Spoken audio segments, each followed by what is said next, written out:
I was about to say. It's all right. So we got Terry from Sonic. Maybe just feels the Terry matchup against Palutena is a little bit better. I'm going to get stuck by those Nair hits. Oh, he manages to drop it a little bit earlier. Just that sweet 35% that Terry is just allowed to get for free. 60% already.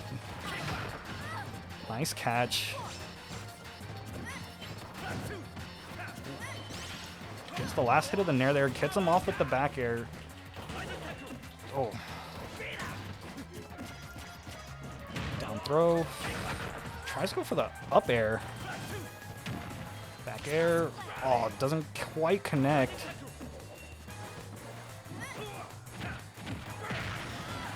Nice hit.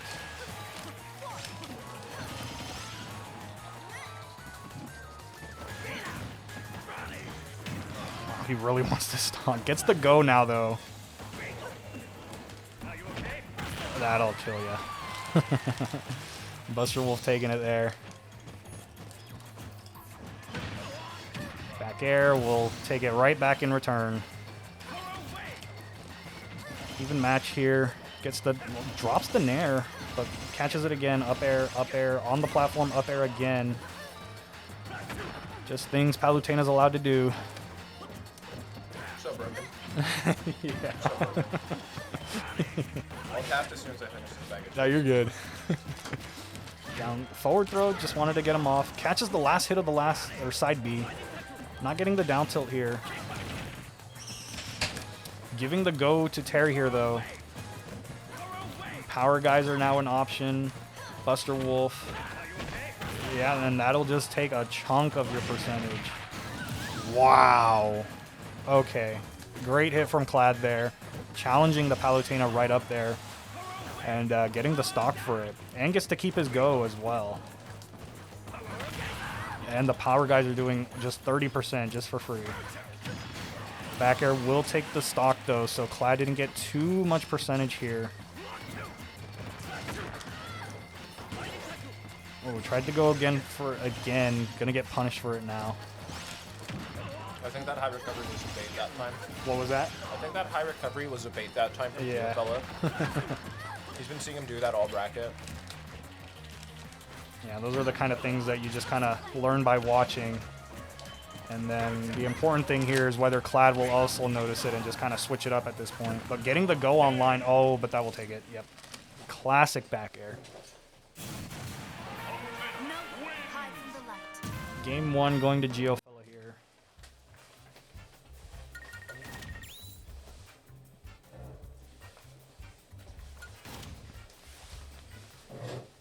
So I could be wrong, but I think these guys have a pretty notoriously Geofella heavy favor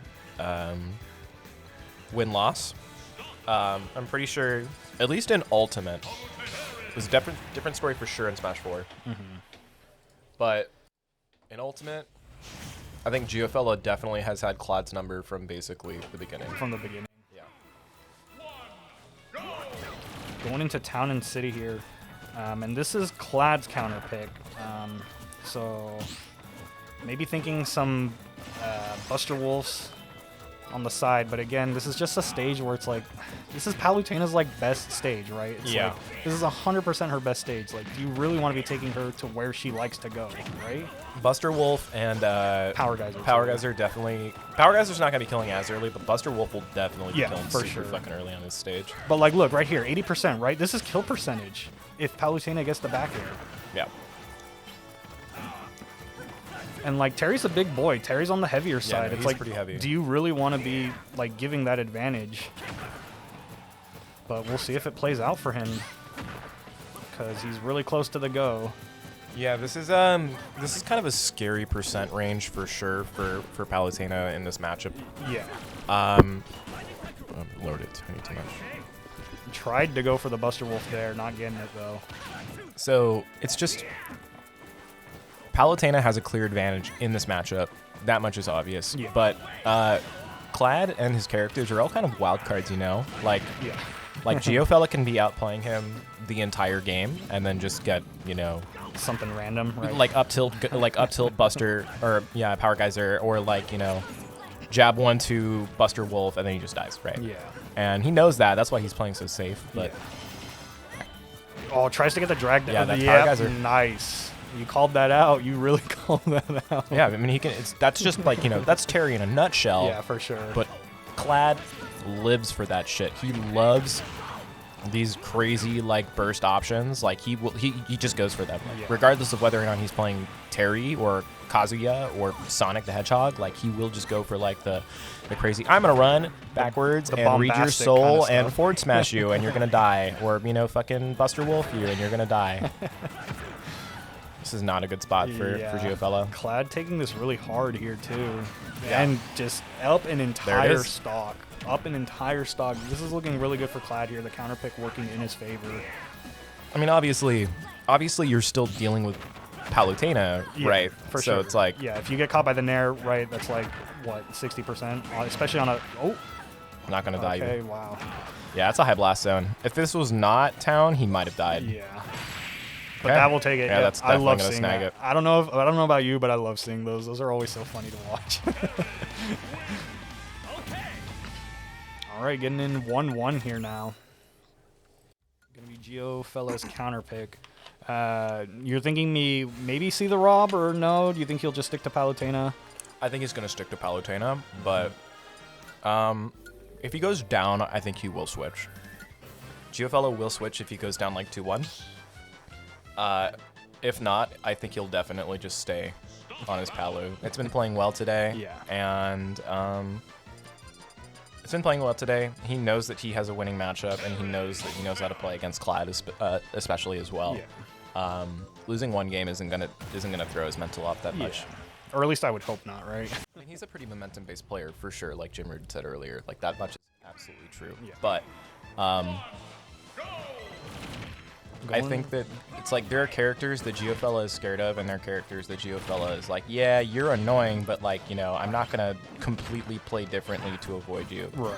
Like Captain Falcon earlier against Fear was an example of characters that Geofella really doesn't like playing against, and will play completely differently against because he's just terrified constantly. Right. And it's like Terry definitely is almost in that ballpark, but like having such limited and linear movement options and potential when it comes to, chase down ability and all of those factors, right? Like, Geo can weave in and out pretty safely, and even whiff stuff at point blank and then not get punched super hard. Because he's just so much faster. He has so much more aerial movement speed and horizontal movement speed. Captain Falcon's a different story because, you whiff something and Captain Falcon punishes you from the other side of the fucking stage, right? You down air, up air, knee, right? But this is like scary in different ways, but but not as hard, right? Because again, Terry's heavier side. You can get the nair strings, you can get the up air he's strings. Not a fastballer either, so that doesn't throw off those those nair loop timings and stuff like that. Obviously, he wasn't really dropping them that much against Fear. He did take the set, but it's like if you're super floaty or you're super fast faller, then he definitely struggles a tiny bit more. What are we gonna get here? Geo doing really well with this stock, trying to get as much percentage as possible, and that'll take it. That was good. Yeah. There's the nair. Yeah, he's been missing a lot of those in a lot of his sets. He's playing, I think that he's having a hard time with his down tilt timings today, and he doesn't want to make it worse on himself by, so he's just trying to go for a little bit He's just playing safer options because, it still turns into, like a coin flip, right? Because, even if you're not hit by the explosive flames, it turns into okay, do you roll away from the explosive flame or do you wait it out? It still controls the space, right? Yeah, and Geofella really succeeds at just controlling the space, regardless of whether or not he's, super accurate and consistent with how he hits his down tilts or how he hits with his side Bs. So long as he's forcing an option and forcing your hand, you're playing right into where he wants to be, at least. Because he's much better when it comes to recognizing options and recognizing your flowchart than it comes to actually hitting those little 2 frames and shit like that. He doesn't practice the 2 frames. He just practices on understanding how you play. Right. The download, as many people would say. Getting easy percentage off the, you know, nair up air. That's just Palutena things. Klad kind of struggling to bring this out, close this stock out. That's definitely dead. Kill it, yeah, that's definitely dead. So yeah, this isn't out of the ballpark. No, not at all. Not even. This is you know. To me, this is still kind of even. This is one jab power dunk away from Exactly. basically being even game. Not getting the down tilt there. I think it's also, you know, probably a slight matchup inexperience type thing. I don't think he's played against a lot of Terrys. Yeah, Terry's not too common of a character. And so understanding like that specific 2-frame timing, since Terry also has different forms of the up B, it can be a little awkward. I think he's just scared of getting hit by it, and so he would rather just, you know, force the 50-50 like this. Yeah. And I mean, now he's got Go, so that's even more reason to kind of be more apprehensive at this point, because as seen earlier, you know, jab into fucking Buster Wolf will just like, you know. Well, there's Buster Wolf. Look at how much that does. That literally just does 30%. And now he's in up tilt range. If that up tilt hit, he was absolutely fucking dead. That was dead, yeah. But the really so something that I didn't know that Geofella actually told me is that so Palutena's side B, the length at which it travels is determined by how long you hold. It's not like a smash input? No. So it's actual like just holding, because like so like with Isabel, right, her fishing rod, depending on how hard you smash the stick, the rod will go further. So you're saying Palutena's doesn't work like that? I'm pretty sure it does not work like that. I think that there's a like a combination of the two that determines it, but like to get like max distance, you're kind of doing a smash input and holding. You know? Okay. Or to get the really short distance, it's like a really click flick, and that's it. And okay, getting a switch out of Klad here into Sonic. I was kind of enjoying the Terry matchup, but like you were saying, you know, Palutena just kind of gets the juggle once, right, and then it's just like 50%, right? We'll see how much different this looks with Sonic, and we are on Kalos here. Yeah, I know both these players like this stage. Yeah. Geofella likes big stages, and he likes stages that other people don't like. Did he like Lilat? He loved it. It was his favorite stage. Base, to be honest. Yeah, it was his favorite stage, and it was just like he knew that like people would either ban it if people weren't used to banning Lilat because no one liked picking Lilat. Right? Yeah. And so Wes was just like, I'm gonna always pick Lilat. Yeah, I was the same. I love Lilat. It's just one of those things where it's like people are so comfortable on their like PS2s and stuff, right? And it's funny to me when you like ban those stages or you take those stages away. People kind of like, they don't crumble, but they're like, okay, where do I go now, right? It's like I don't have as much practice on the other stages. I think people maybe need to try like getting off PS2 maybe a little more to just kind of have that practice.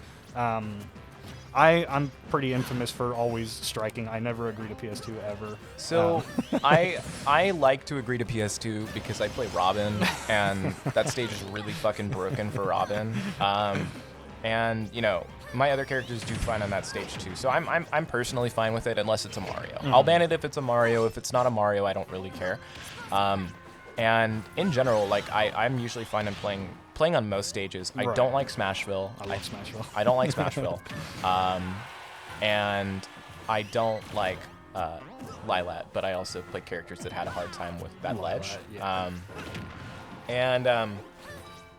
So yeah, I'm different in that regard. I'm fine with PS2, but it's like, yeah, I completely agree. People that have their comfort pick stages and players that are just like, yeah, you know, I'm hoping that you're gonna, you know, gentlemen to, you know, and it's always funny because it's funny when I say, nah, I'd rather strike. They kind of give me that like, really, bro? It's like, yeah, really. I don't want to give you a stage that you have like all this practice and advantage on, right? It's like, why would I give that to you for free? Like, I'm sorry, but yeah, people definitely underestimate how much of an impact the stage actually makes. No, for sure. It's like people that aren't used to playing on FD or don't like playing on FD will get washed by characters that do good on that stage. Yeah.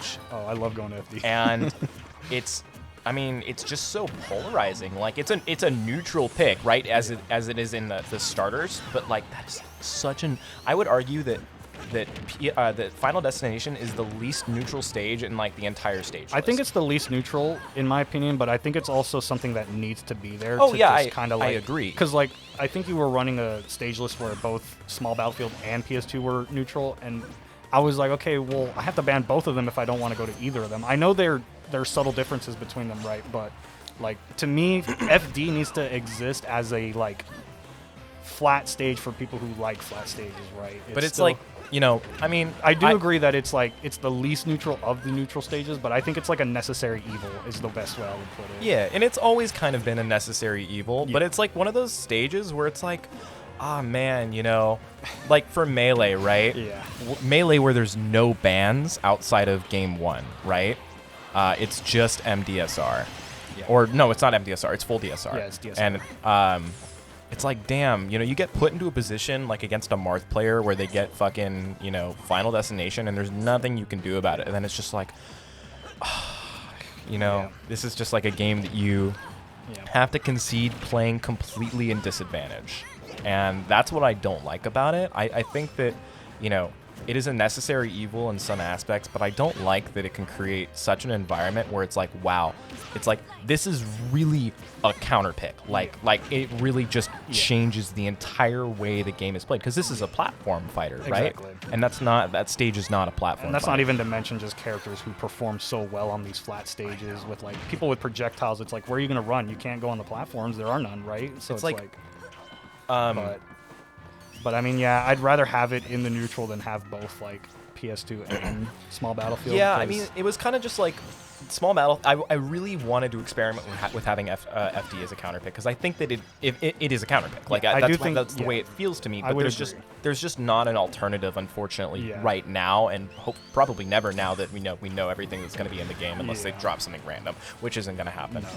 No, We know everything that's like available to us, and nothing else that's available to us is, you know, enough of a substitute as a neutral stage that doesn't, you know, offer something that already exists. Because it's like when we have the 5 that we have, those are all okay. Gio's just gonna take it. Good stuff. When we have these 5 starters, right, they all offer such different facets of gameplay, and I think that that's really good. I just wish that the one that creates the biggest issue when it comes to neutrality was, you know, available as just that, you know, something that wasn't a neutral pick, something that was a counter pick. We just don't have anything to substitute it with that doesn't just create a duplicate, essentially, either platform layout or blast zone size. And that's the reason that I didn't like the PS2 plus Small Battlefield, because it's redundancy. Like I said, there's subtle differences between the stages, but it's like it's almost exactly the same, right? You've got the 2 platforms, the main platform.